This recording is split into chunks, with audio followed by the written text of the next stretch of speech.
Jesus said to the Jews who had believed in him, "If you continue in my word, you are truly my disciples, and you will know the truth, and the truth will make you free." They answered him, "We are descendants of Abraham and have never been slaves to anyone. What do you mean by saying, 'You will be made free'?"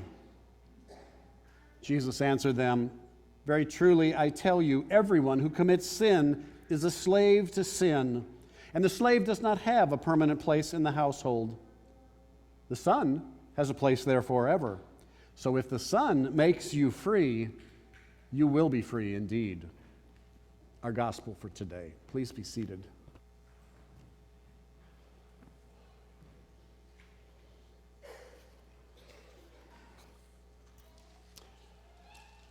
Well, if you have a Thrivent calendar at home on your wall and you happen to look at it this morning, you would know that today is listed on there as Reformation Sunday. At least it's called that for Lutherans. It marks the anniversary of that day, October 31st, which is tomorrow actually, 1517, when the Reverend Dr. Martin Luther, monk, a priest, college professor, posted an invitation for a scholarly debate on the door of the church in Wittenberg, Germany. That bulletin board that he posted it on was sort of the communal bulletin board that you could post anything you wanted up there for people to read. Now, it doesn't sound like it was any big deal. I'm sure that Martin Luther thought himself this wasn't any big deal. I'm sure he had posted things there before, as had probably many other people. Luther hoped to have a critical discussion on the subject of the church selling indulgences, a way to receive forgiveness by paying for it with money. Now, as we know, Luther's 16th century post-it note became the catalyst that set off the Protestant Reformation and changed the church forever. Now, Luther's list of topics later became known as the 95 Theses. He had 95 points of discussion that he had put on there, and they raised questions about the authority of the Pope and the role of the church and how we are saved and what Jesus does for us and what it means to be a Christian. Sort of pretty much everything that matters, I think. But the debate never happened. Some clever, unnamed printer, with the nose for what was going to sell to the public, took it down, and he translated it from academic Latin into the common language, into the German, everyday German that people spoke, and he printed off lots of copies, and he distributed them. And it was if a bomb had gone off. Within 2 weeks, the sale of indulgences from Germany had gone from a steady stream of income down to a trickle. It is the question raised by those 95 Theses, though, about the power of the church, about the mercy of God, and about how we are made right with God, that is a reminder to us on this 499th anniversary of the Protestant Reformation. It's a reminder to all of us. You know, when you get to something like Reformation Day or the 4th of July or a birthday or anything that marks an anniversary, I think it's important to ask the question, is this about something that happened a long time ago? Or is it about what's happening right now? Does the 4th of July just remember the founding of our country? Or does it celebrate the existence of this great nation? Does a birthday party mark only the day the person was born? Or is it a way of celebrating this person's life? If Reformation Day is just about something that happened a long time ago, then there's probably not any big deal to it. Put the date in the encyclopedia, mark it on the calendars, and you're done with it.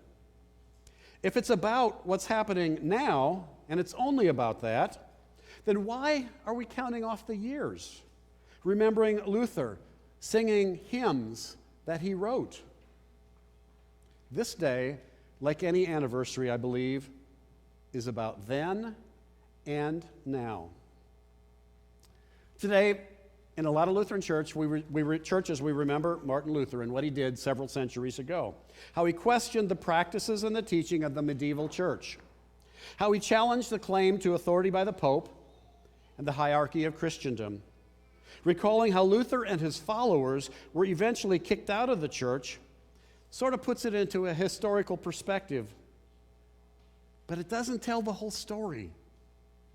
If we believe that we know all that we need to know about the Lutheran and the Roman Catholic churches from the history that we have studied about the Reformation, those events that happened nearly 500 years ago, then we are denying the fact that God has been actively working in the church.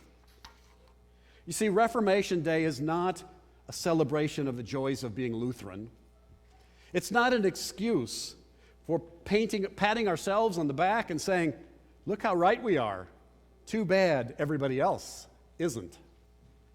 Self-congratulations might make us feel good, but they're rather arrogant, and they could even be sinful. It limits the Holy Spirit for the one thing, assuming we have cornered on the market on God, and that is that God only speaks to the likes of us. What happened in Wittenberg, Germany on October 31st, 1517 has continued among faithful Christians throughout the centuries. Slowly, ever so slowly, Lutherans and Catholics have begun to look at each other with new eyes, to consider that maybe we have so much more in common than we ever had that separates us. Reformation Day is a joyful reminder that God holds us together every second. God constantly reforms and reshapes us. God never lets go.